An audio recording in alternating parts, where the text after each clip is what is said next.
দিনাজপুরের বিরল উপজেলার কাঞ্চনমোড় এলাকায় ইসলাম বিরোধী কার্যকলাপের অভিযোগ তুলে জনপ্রিয় পিকনিক স্পট জীবনমহল গুড়িয়ে দিয়েছেন তৌহিদি জনতা।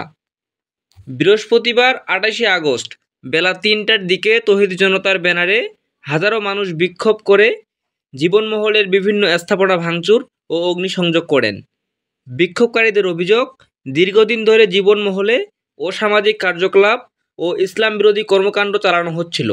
এ নিয়ে স্থানীয়দের মধ্যে ক্ষোভ সৃষ্টি হলে বৃহস্পতিবার তা সহিংস আকার ধারণ করে। উত্তেজিত জনতা সংবাদকর্মীদের ব্যবহৃত মোটরসাইকেল সহ অন্তত ৮ থেকে ১০টি মোটরসাইকেল ভাঙচুর ও অগ্নিসংযোগ করে। প্রাথমিকভাবে ধারণা করা হচ্ছে এতে কয়েক কোটি টাকার ক্ষয়ক্ষতি হয়েছে।